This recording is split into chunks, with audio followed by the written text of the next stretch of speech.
there, folks, and welcome to the Sandlercast. The Sandlercast is a podcast where my co-host Kieran and I Hello. watch the filmography of Adam Sandler from the very beginning to the very, very miserable end. This week we're watching Coneheads.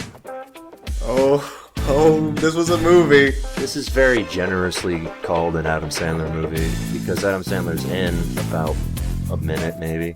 Yeah, he was credited for a role, but his role was just like that guy who shows up for like. It was a cameo. This movie credits him as part of the main cast, but he's a cameo appearance.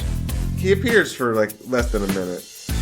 Yeah, this is not a Sandler film, but we watched it anyway. And boy, did we regret it. Well, I feel like whatever Sandler film we would have watched anyway, we would have regretted, so. Okay, that's true. You know, actually, I think Sandler being prominent in this film as a non-Conehead probably would have been like more enjoyable for us. Do you think if he had Chris Farley's role, that would have been good?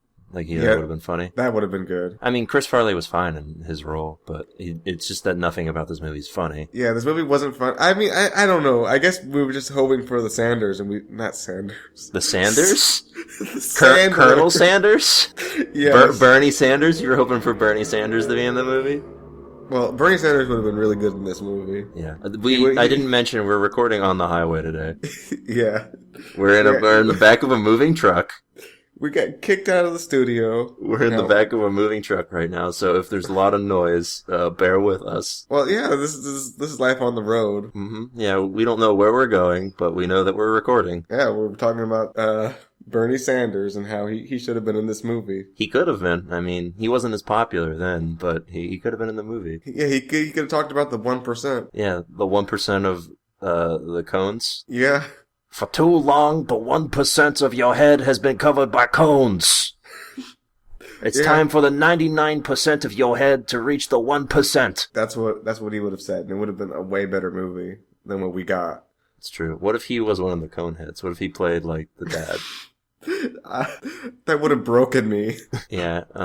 Anyway, this movie has a star-studded cast. There's a lot of famous people in this movie, and yet it's none of it makes up for how bad it is. You know, I think you said it was generous to call this a Sandler movie, but it's kind of generous to call this a movie. Yeah, that's true. This is okay. So first, let me just go through the list of all the people who are on this.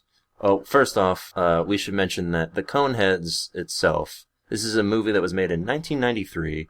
This was at the peak of SNL's sort of resurgence as a popular show in the 90s because of Adam Sandler and Chris Farley and David Spade and all those guys. And they all have roles in the movie. Sandler just happens to have the most bit of the roles out of those three. He does nothing. He does something, but not much. Nothing important. Technically, it is kind of storyline important, but... I mean, they did the same thing so many times. They didn't, they could have gone back to him repeatedly and had him do the thing again, but he didn't want to, and then... I will say, his one scene is really nice, though. He does a pretty good job. He did a good job. He's doing, like, essentially a Godfather pastiche. Yeah, I mean, for once, he wasn't bad in Shakes the Clown either. No, yeah, we mentioned that he was a nice part in Shakes the Clown. He did a good job in this one, but it was just so minor that it didn't matter. Yeah. And that's how most of these roles are. And all of these people are listed as part of the main cast, by the way. Like Michael Richards or Kramer as the motel clerk, he's part of the main cast. Like that's not a main role. That was it was like Drew Carey as taxi passenger. That's not a main cast role. That's like more minor than Sandler. That is more minor. He had one word.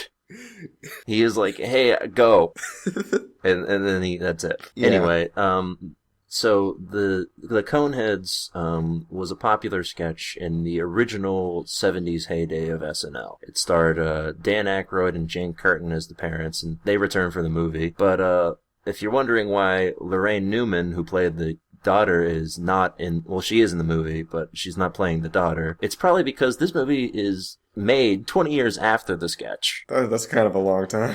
Well, it's a little less than 20 years. It was 77 when the first Conehead sketch was done, and this was 93, so it's still pretty close. Yeah, that's a bit late. Yeah, it's a little late for the fad of the Coneheads. And they were pretty popular in the late 70s, but I think by the early 90s... I guess they were hoping to bring them back because they're so funny.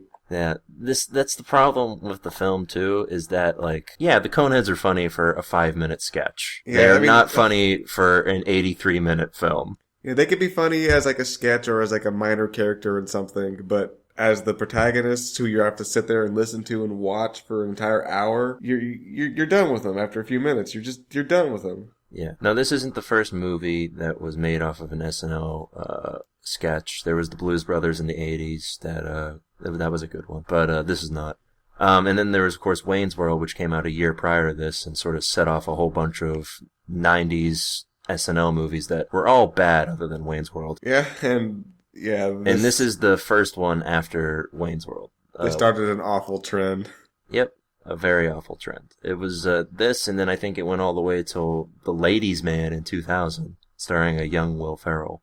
Do you think whoever was writing this was just like, all right, we gotta write this Conehead thing, bring out the pile of gags, and we'll just piece this together into a movie? I assume. Dan Aykroyd, who plays the dad in this movie, and is one of the Ghostbusters, for people who somehow don't know who Dan Aykroyd is. Who? Anyway, Ghostbusters? Yeah, you know, when you need to call, who are you gonna call? The police? No, you can't call the police. They don't know how to handle ghosts. Oh, so you call the Ghostbusters. And they handle the ghosts for you. They use their police artillery. Well, they're ghost artillery, yeah. Okay, so they're proton packs and whatnot. Which are basically guns. Yeah. Oh, so you have seen Ghostbusters? No. You're just guessing that they're guns? Yeah. They're more like lasers, but yeah. Anyway, Dan Aykroyd's a writer in this movie, which makes sense because a lot of his comedic sensibility is in here. What's his comedic sensibility exactly? Sort of just weird non sequitur stuff. Oh, that movie was full of that. Yeah. Also, a lot of the verbose dialogue is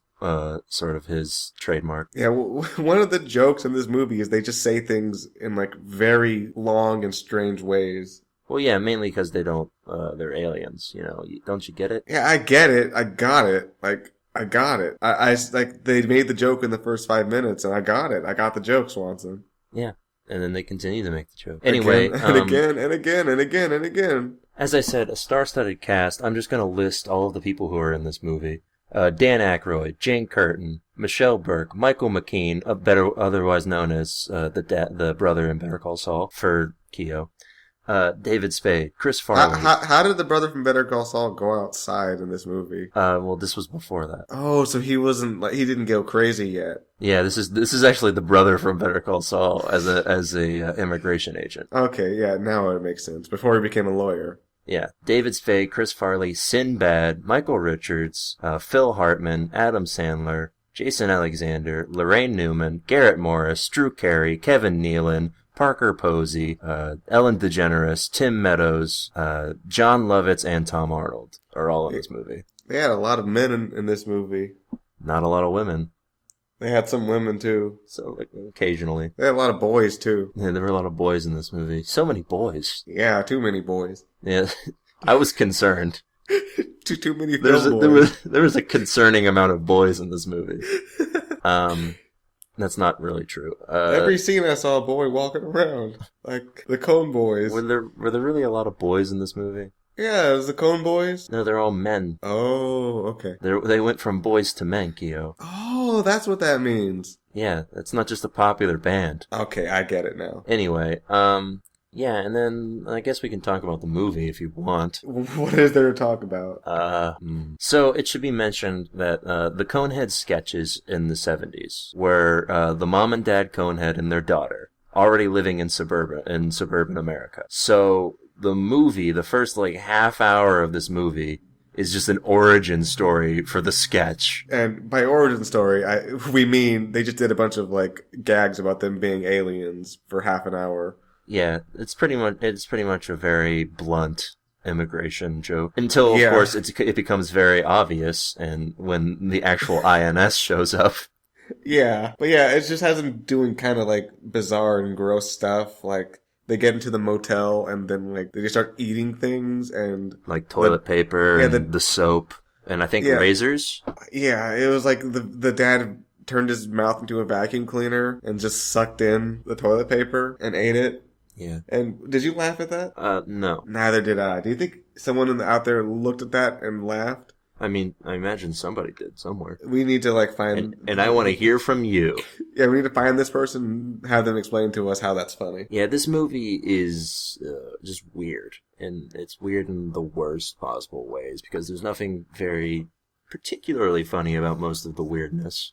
I was kind of waiting until they just started killing people. I thought this was going to turn into like a horror movie because it wasn't funny. They were just like weird. Well, yeah, they don't. Nobody gets murdered. Yeah, I mean, not any humans. I don't think. You could see it happening though, right? Like you could see those aliens being like actual, just like killer monsters who behave like that. Well, they were going to enslave humanity. Yeah, that's true. But that's just a silly, haha, they're aliens. That's what aliens do, kind of joke. Right.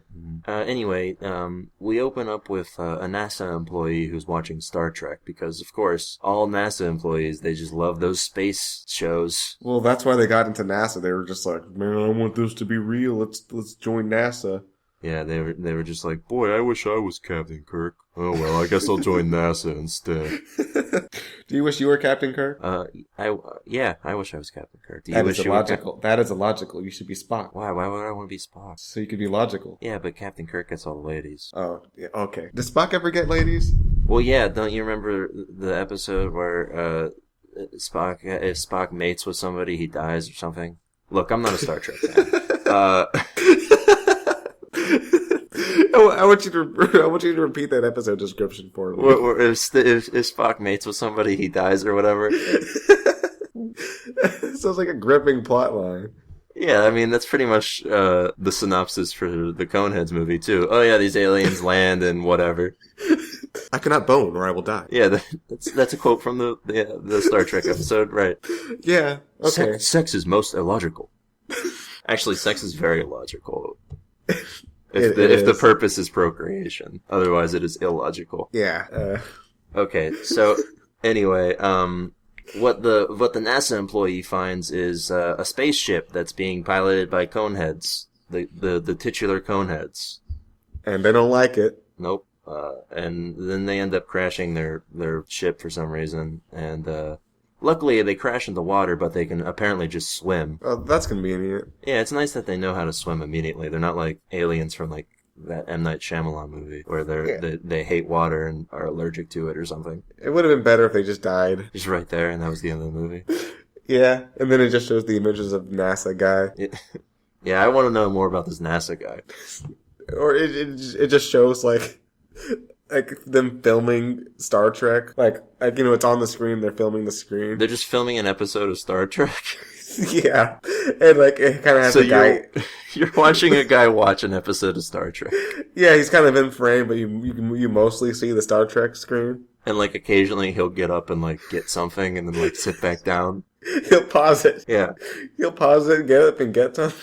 That's almost as riveting as that Netflix video of paint drying. Almost, but not quite. Yeah. Anyway, they stop at a hotel where Kramer is there, and he's all weirded out by the aliens. And they apparently are able to use their cones for lightning powers, even though this never comes into play during the climax of the film. And they have lightning powers. They can like make coins shoot out of machines. And open garage doors. They do that later. Yeah, but he's actually one of the few people in this movie who actually treated them like they were weird. Yeah. Most everybody. Well, that's part of the joke from the sketches is that that nobody treats them like they're any weirder than like normal foreigners. Yeah, but it was really inconsistent though, because it was just like when we were establishing these characters, we have somebody show like who thinks they're freaky, right? But then later on, it's just like everyone's like, oh hey, it's the Coneheads. Those are some good folk.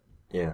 Just normal people. So yeah, that kind of weakened the joke for me. Anyway, they're really bummed that they have to sort of blend in with Earthlings and stuff. But I mean, how bad could it be? And then they freak out when they see a bunch of bowling pins on the TV get hit by a ball, because bowling pins and cones are pretty much the same thing. Yeah, I mean they're both tall. Mm-hmm, exactly. This is another joke that they go to again later when Mrs. Conehead is in the supermarket and sees a eggplant, I think. Yeah, it was an eggplant, and she made this sound. I guess the sound was supposed to be funny. Mm-hmm. Well, the joke is that she thought it was a cone, I guess. I guess anything vaguely cone-shaped like shocks them, and they have to go. Yeah, anything that vaguely looks like. I can't imagine how if they ever made eggs. They made eggs. Yeah. How do they handle that? They had to break open some cones. Yeah. What do they call them? Chicken fetuses or something? Probably. Yeah. Like, actually, I liked one of the jokes that they went for, and that was that they were talking about breakfast foods, but they started the list with Pop-Tarts and then had a bunch of, like, weird ones after it. I thought that was kind of funny, actually. Okay, I don't remember that, but I'll take your word for it. Like, they didn't call them, like, toaster pastries or something like that. They actually just called them Pop-Tarts. Well, yeah, because that's the name on the box. Yeah, I mean, I think all the products have names on the boxes that they just ignore for some reason. Yeah, but Pop-Tarts are sort of a one-of-a-kind thing. Also, it was probably product placement, so... I guess. I think it was a joke, though. They had to have been. You can do product placement as a joke. Yeah, I'm just saying, though, it was funny. Like the refreshing taste of water. That's a product, right? You can place that. I think that is not a product. Drink water today. I'm waiting to get that check from Big Water. The ocean? Yeah. I don't think the ocean. Drink the ocean today. Just go out and drink it. Like the entire ocean? Yeah. With a straw? I mean, however you want to drink it, drink it. Just drink it. Watch out for sharks, though. Just gonna stick your face in there and just slurp it up? Mm-hmm. I think it's kind of salty. I mean, whatever you need to do. Anyway, take all the salt out of it? Sure, I mean, whatever you need to do. Look, this film is really weird, and it's not great. It's kind of a meandering film. Well, yeah, because, I mean, the plot fills, what, like 40 minutes of the film? Half of the film, maybe? Yeah, not enough of the film. Most of it is a bunch of Coneheads sketches sort of just smashed together to make a feature length. Yeah, it's just like, the Coneheads do something weird, now they do something else weird. Yeah, pretty much. And the dad has to get work, so he gets work at first as a appliance repairman for Sinbad, and Sinbad's like real happy about it because he's real big at... He's a hard worker and he's good at it. Yeah. And he eventually finds out that he doesn't have any social security numbers because, he's an alien. And he arranges to have a fake ID given to him by Mr. Adam Sandler. And then Adam Sandler leaves the film. Yep, playing a role that nobody says the name of, but his name is Carmine Wiener. And, yeah. They should have said that name out loud for us so we could hear it. We could hear him say, "My name's Carmine Wiener." That would have kind of ruined his character, though, if he said it. Yeah, or like Mr. Wiener. His really important character. Yeah, that's so important that we never see again. Yeah, I mean, he could have, as I was saying earlier, he could have recurred. He could have been like the guy who they come back to and he helps them. I mean, does he really need, they really shouldn't have come back to him, though, because he's really bad at giving you false identities, because the INS immediately finds out about this. Because apparently this identity has been used 15 other times. Oh, yeah, well, that's true. So Adam Sandler's not good at his job. I mean, that would have been funny. Both in the real world and in this... I mean, it would have been funny, though, like, for them to go back to him and then he messes it up again. Yeah, I guess that would have been funny. But funny wasn't really the plan on this movie, evidently. Yeah, I think they just wanted to make a movie, and they were like, okay, here's the movie. Yeah. So eventually they get to contact their alien race or whatever, but I guess they can't send like a rescue vessel out or something. Something happens there, and then Mrs. Conehead is pregnant and stuff. Yeah, that happens. And they have to try and adapt and blend in and raise their child and stuff. Meanwhile, the IRS guys are... Or, not the IRS. They're trying to get the taxes. They want to be able to tax them. The immigration guys. Tax the Coneheads. Yeah, that's the sequel. First it was immigration. Now it's taxes. I'd watch it. I would. Yeah. So, the immigration officer, Agent Seedling or something like that. He's the guy who's played by Michael McKean. And he wants to catch the Coneheads. He has a real Trump-like strategy for immigration, where he just builds a wall that immediately sets somebody on fire if they go over it. Yeah, it's a very Trump-esque sort of strategy. How would you have felt if Donald Trump just like literally said that the wall for Mexico he's going to build is going to kill them? I would have been for it.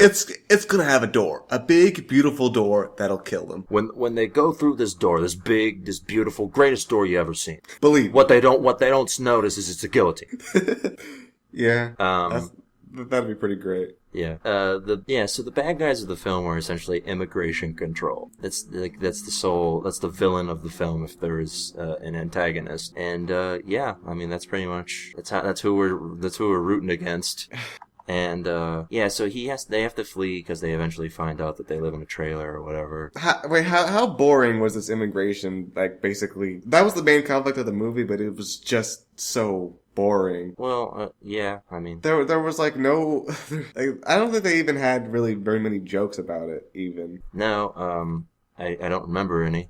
They just I don't remember many jokes in this movie because there weren't many. They could have had jokes about it, but they didn't even bother with that. They just had like some boring, serious moments where, like, they were finding the Coneheads and looking for them and calling them weirdos. Yeah, it was like basically an afterthought having a conflict in this movie because, I mean, at first it was like the origin story, and then they introduced these immigration guys. I was like, oh, this is definitely going to go somewhere. Anyway, they flee from the immigration guys, and they move somewhere else, and later Beldar is, I think that's his name. Let's go with that. Baldar? Baldar. Oh, wow, well, that's a coincidence. In our other podcast, we had Baltar. This week we have Baldar. It's not a coincidence. Oh, they're the same person?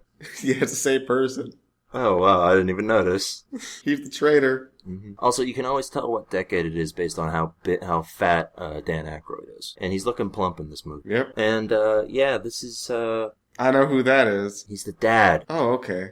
Anyway, you have, like, the attention span of a goldfish? I mentioned this, like, twice already. Who are you? I'm Dan Aykroyd. Oh, hello. I didn't like your movie, The Coneheads. It was pretty bad. But did you like my movie, Ghostbusters? What? Okay. What's a Ghostbuster?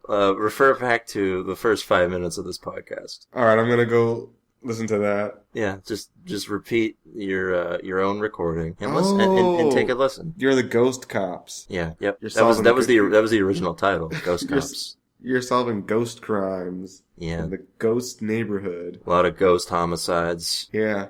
Yeah. Alright, I don't like that either.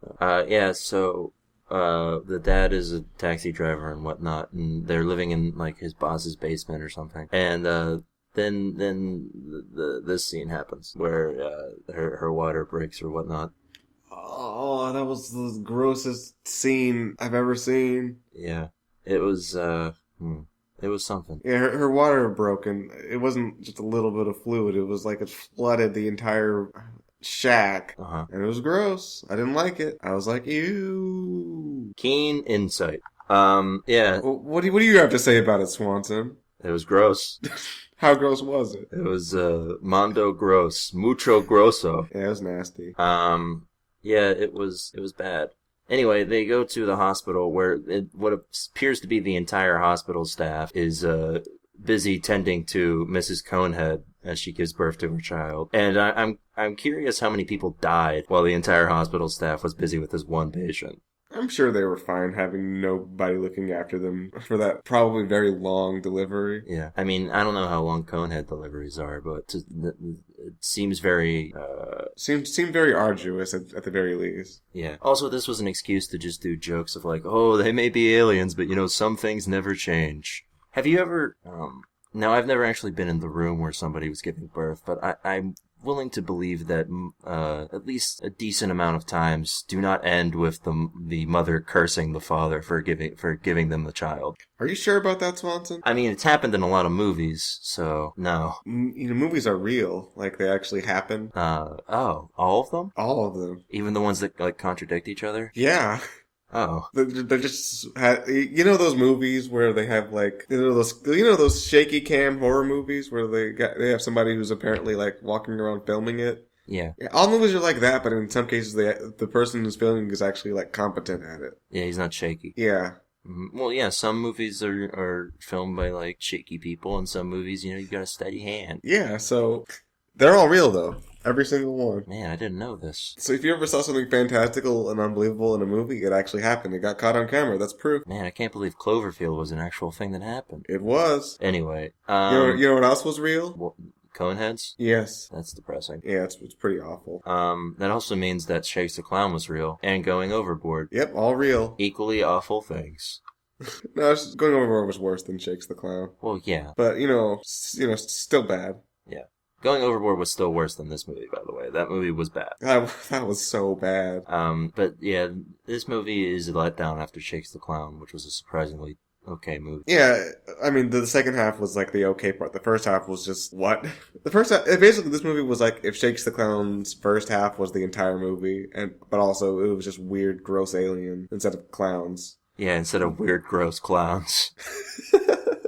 Yeah. Do you think this movie would be better if the Coneheads were clowns instead? I think it would have been worse. Clowns are very off-putting. It's true. Especially if one of the clowns is played by Tom Kenny. Oh, no. Anyway, what I'm curious about is during this hospital scene, for whatever reason, his boss is there, and then his old boss, Sinbad, is there too. Look, he invited them. Well, of course. That's my fault. When your child is being born, you invite, of course, your boss and then your former boss. That's just how you do it, Swanson. It's the first two people you invite. You need to take notes about who to invite for your child being born. I'm inviting myself because I'm my own boss. Are you gonna invite me? No, you're not my boss. Well, I mean, I thought I was. No, you don't pay me. Well, I don't pay you, but I take your money. It's kind of... That's not what a boss does. That's the opposite, actually. That's what a pimp does. Okay, well, I'm your pimp then. And as we know, bosses are the opposite. Pimps are the opposite of bosses. Oh, okay, never mind. Don't invite me. Yeah, you need to stay far away from the birthing process. All right, I'm gonna not be anywhere near any hospital. You can't be in the country. Okay, I'll stay away. Anyway, so yeah, they have a kid and whatnot, and it's a cone baby, and they move to the suburbs, and about a third of the way into the movie, we actually get to the actual premise of the film, I guess, in that we get to where the sketches were always from, which is a suburb, where they're just the Coneheads living, hanging out. The dad is a driving instructor, and they have a neighbor who's played by George from Seinfeld. And the neighbors don't think it's weird, and yeah, they have a great time. They're just the Coneheads. Yeah, they have a real fun time. Yeah, and IRS guy, or the immigration guy is going to get a promotion, but he gets held back because this Coneheads case is a big deal, apparently. Yeah, I mean, they're aliens, and that's the biggest thing that immigration's after. Yeah, by the way, nobody else bats an eye at the fact that these are clearly aliens, but the INS guys figure it out real quick. Yeah, like 2 minutes into the film, they're like, "Oh yeah, they're aliens." And nobody ever figures it out. And most people, it's like so inconsistent. Like some people think it's weird, some people think they're just kind of charming people. Some people find them extremely attractive, as the driving lady does. Yeah, and she does lead to the one of the few. No, I think it was probably the only line in the movie that made me chuckle at all, which was So the dad is, as I said, a teacher at a driving school, a driving instructor, and he's teaching away. And this lady has been taking the driving test all this time because she clearly has a thing for him. And she finally makes her move, and he replies with the line of, "It's natural that you harbor feelings for your driving instructor." That is actually a pretty good line. Because nobody actually harbors feelings for a driving instructor. Well, except for this lady. Well. Anyway, I had a driving instructor who I harbored deep feelings of hatred for. Oh, wait, I was your driving instructor. Yeah, I don't like you. And that's why I steal your car. Well, we did take your driver's test in my car. That was a mistake. Yeah, it was. Yeah, you ran over the driving teacher. Yeah. And then I had to take his place. As per driving instructor rules. Those are the rules. The rules of the road. Yeah, so, If that scene sounds like it doesn't add up to anything, it won't. It's because it doesn't and will not. Yep. And the movie's filled with these scenes, and that's why it sounds like so much fun when we're describing it to you. It is not fun. It was it was dreadful, Swanson. It sounds like we're describing just a random fever dream to you, and that's essentially what this movie is. This movie was a fever dream. Dreamed up in the mind of Dan Aykroyd. Listen, towards the end, I'm sorry, but I lost what was going on. I was paying attention, but I was lost at what was going on. Well, we're not at the end yet, Keo. Because they got a teenage daughter, Connie Conehead, and the alliteration does her no favors. Keo, what do you think of daughter Conehead? I was not a fan. Not a fan? Why? Well, I mean, what do you want me to say? What do you mean? Just what did you think of her? Like, was she attractive? Well, no. No, you didn't find her attractive? I mean, the body was nice, but the head was problematic. The Conehead? Yeah, the cone head, no hair. Yeah, you can't dig a girl with no hair. Didn't like that. Didn't like that. Yeah, anyway, she's just a typical teenager, essentially, but she has a cone for a head. That's the joke, I guess. Is that a joke? You know, it could be construed as a joke when you're high on cocaine, but, when you're not, it's not a joke at all. Okay, that makes sense. Do you think that explains the movie, is that they were all high on cocaine? I don't think it does. Yeah. Especially because Dan Aykroyd was definitely not on cocaine. Yeah, he was acting not very erratic. He was just acting like an alien. Yeah. Also, if they were on cocaine, I think this movie would have been more interesting. Yeah, you know what Dan Aykroyd made when he was on cocaine? Ghostbusters. What? Yeah, and that was a movie about goats. Yeah.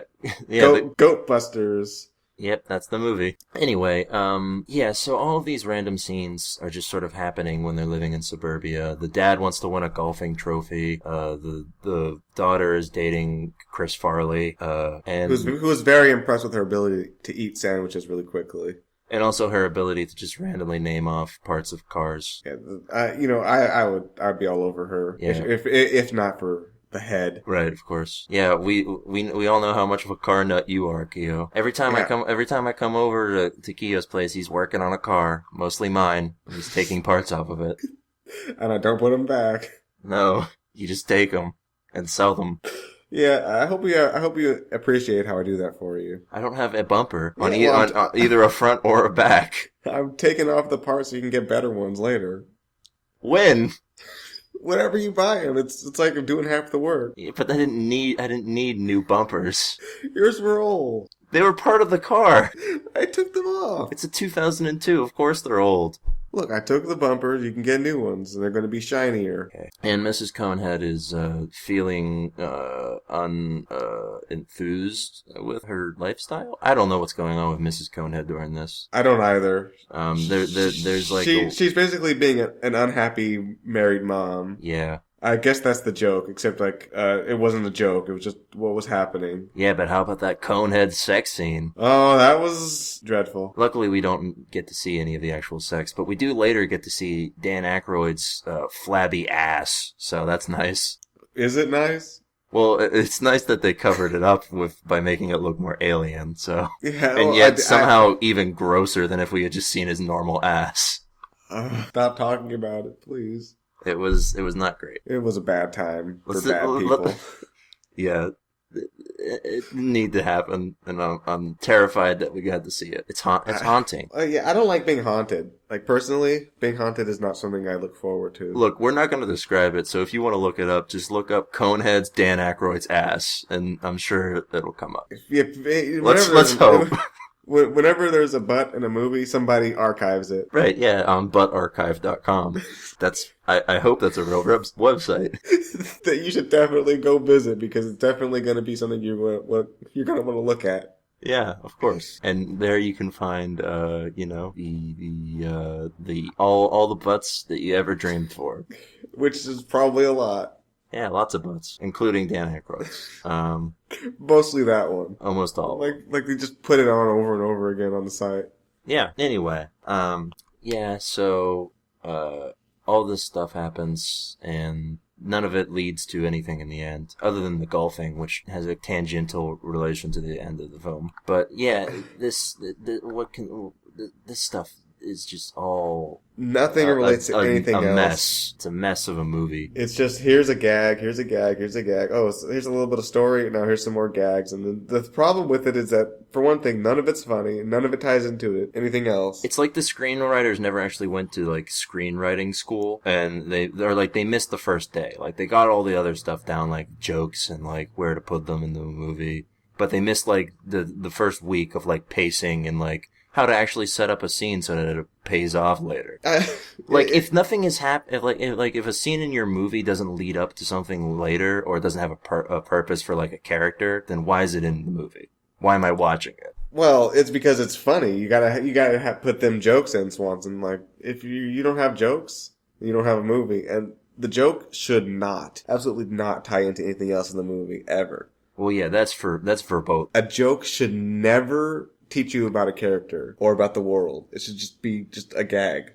Okay. A throwaway gag. Here, we're gonna do an exercise right now, Keo. Okay. I want you to describe to me the character of Mr. Conehead. He is a weird alien. Okay, I want you to describe to me the character of Mrs. Conehead. She is a weird alien. Okay, describe to me the character of Agent Seedling. He is an agent. And what about his partner, David Spade? Or I guess it's his assistant. He is an assistant. And what about the boyfriend, Chris Farley? He is fat. That is his character, yes. You can also tell it's the 90s because every time Chris Farley is in a scene with the girlfriend and they're in the car, Red Hot Chili Peppers is playing. Yeah, well, this is a very spicy decade. Yeah, very spicy decade. Nothing says early 90s quite like, abundance of Red Hot Chili Peppers. Well, that's basically all I ate in the 90s. It was nothing but Red Hot Chili Peppers while listening to Red Hot Chili Peppers. No. I ate. The band? Yeah. Oh, well, R.I.P. Anthony Kiedis. Yeah, this is a movie, guys. It's rambling and it's sort of like the podcast. It's not a movie. It's not a thing. Yeah. You can watch it. My favorite part of this movie is a scene where the dad is going to do fireworks for the show.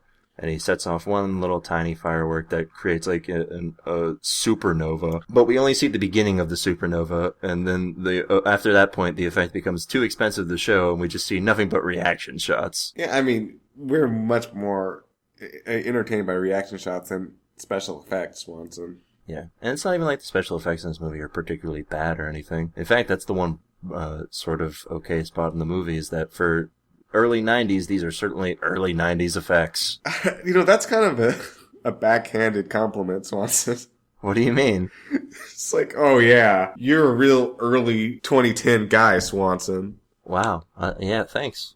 I like early 2010. It was a nice time to be alive. Okay. Keo, you're a real early 80s kind of guy. I was going to say something 80s, but I don't know what 80s is. Okay. Is that when everybody drank milkshakes? It's a decade, Keo. Is that when everybody drank milkshakes? It was the decade. It was the decade in between the 70s and the 90s.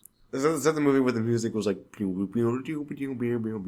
No, that's the 70s. Oh, okay. Is the 70s a decade where they had foosball tables in every room? Yes. Yep, that's a trademark of the 70s.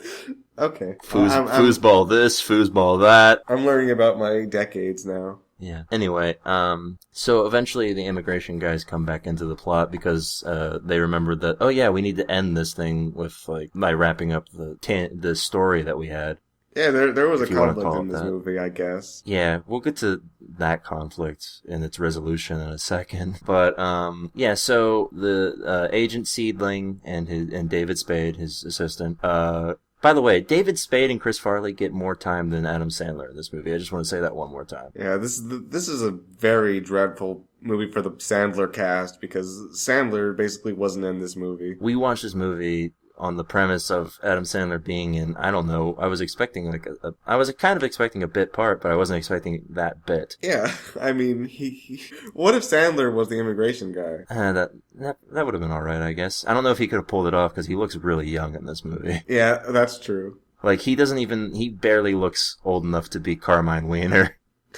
He looks like he de-aged, because he looks like mid-20s in Shakes the Clown, and then he suddenly looks like he's like 15 years old in this movie. He has a fountain of youth. Oh, that makes sense. Yeah, it also makes you have a successful film career too. Boy, I wish I had that. You can just take it from him. It's not that hard. It must be hard if he keeps making movies. I mean, just no one's ever thought of taking it from him. They're just too stupid. Much like his movies.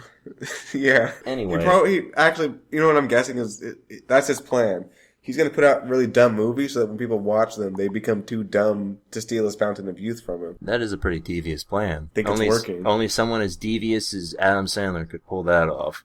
Well, by the time we're done with this podcast, we're going to be too stupid to follow through on that plan anymore. Well, I tell you what, we're not even a third of the way through the whole podcast, and I already feel too stupid. So, yeah. Yeah. So the agents first they pose as Jehovah's Witnesses, and they go into the house, and I don't know what they're even trying to do in this scene. They've already seen like the aliens before. It's not like the aliens are hard to miss. They have cones for heads. Why do they have to pretend to be other people to just, like, take a look inside their house and make sure that, oh yeah, these are the Coneheads, all right. No, you have to do some serious recon. Right. You got to infiltrate Swanson. Anyway, during this conversation, they're interrupted because the Coneheads get a signal that they're going to be picked up finally from their race. The race is coming to Earth, and they're going to pick them up, and they're all excited about it. It's their last night on Earth, and so... they go to a costume party. I will say this got a chuckle out of me of them opening the door, and they found Dan Aykroyd's character in a Abraham Lincoln costume. Yeah, mainly because his hat was so huge. Yeah, that's what I was actually thinking during the entire movie is why doesn't he just put a hat on? Well, that's what Sinbad suggested. Yeah, I mean, why didn't he do it? Because you can't just always constantly be wearing a hat. I do that. Well, that's because you have this cool afro that your hat just sort of sits on the afro. Okay, well, it's different if you have a cone head.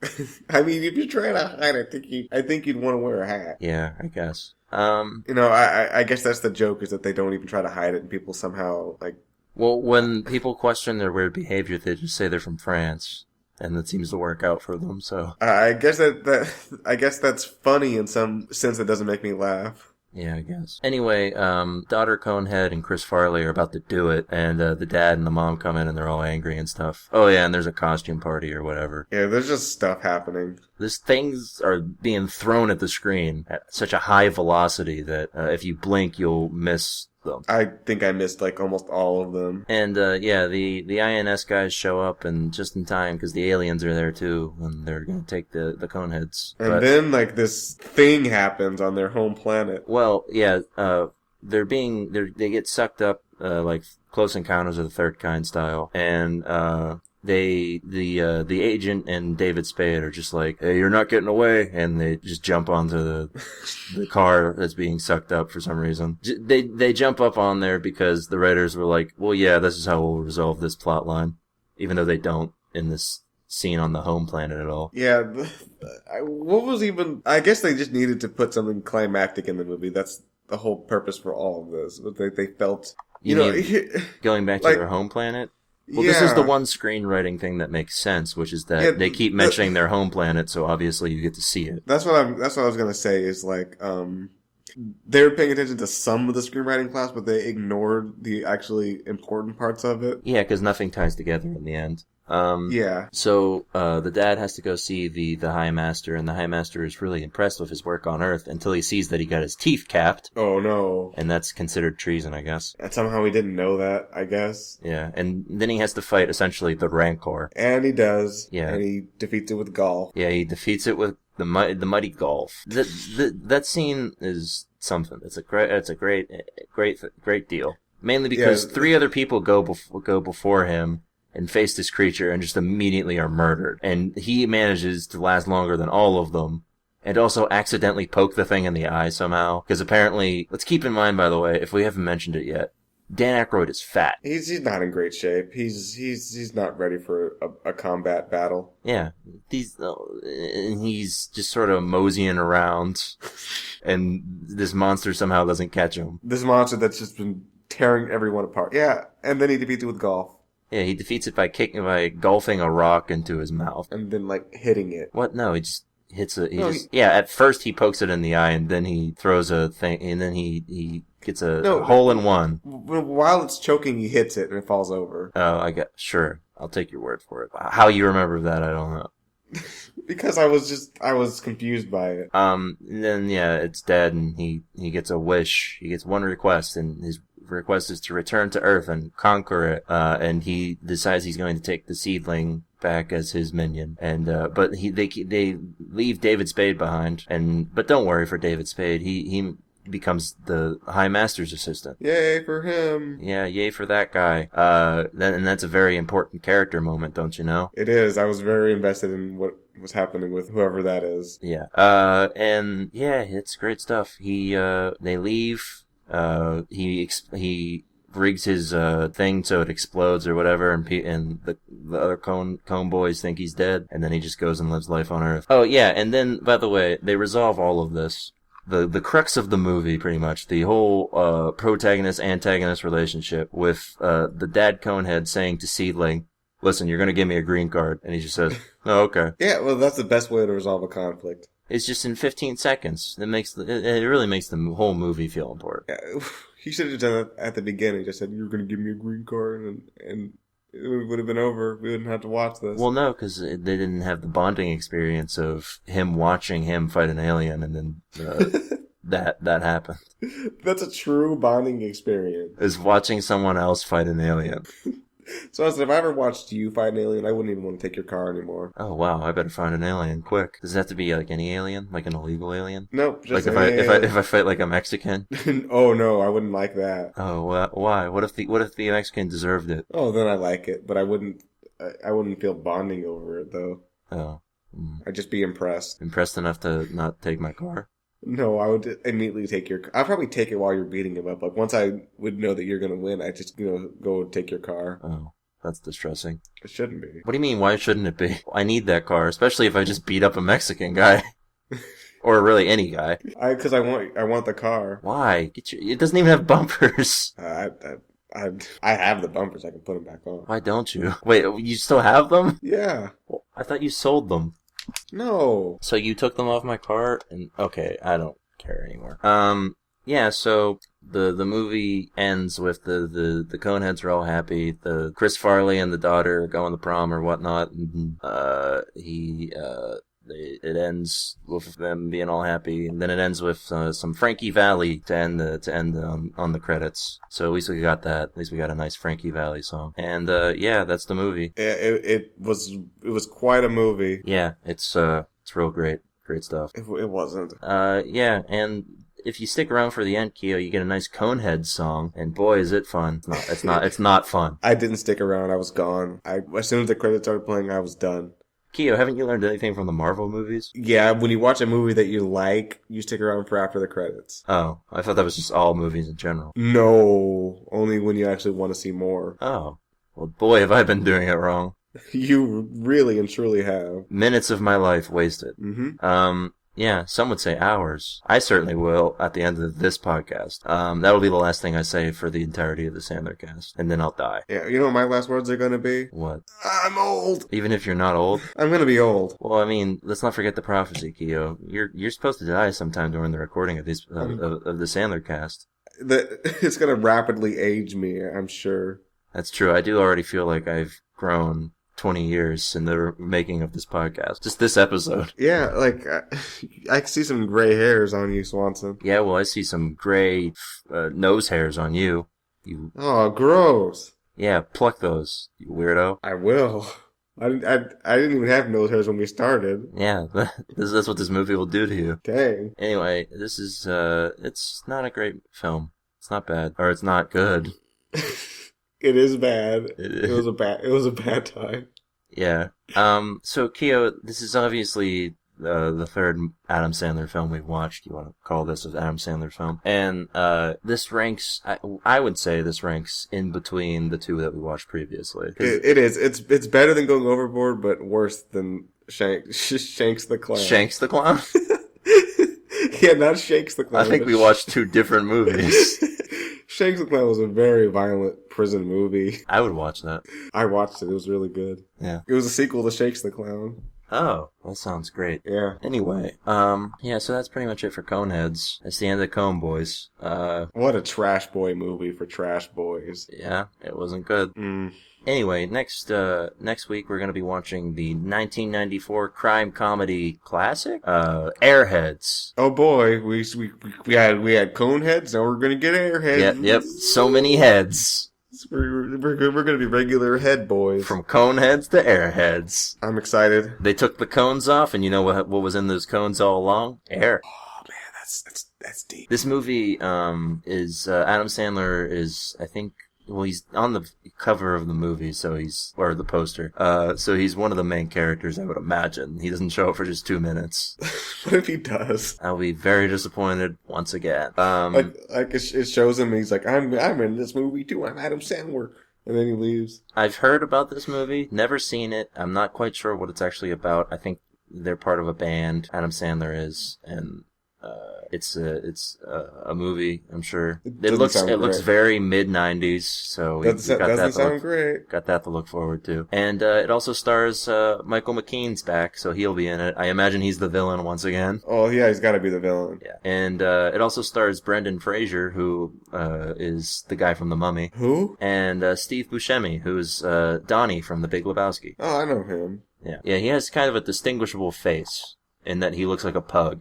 That's mean, but I mean it's kind of true, isn't it? Yeah, he's not. But very mean. I don't agree with you, Swanson. Yeah, be nice to this popular guy. Yeah, I'm sorry, Steve Buscemi. Please come on the show.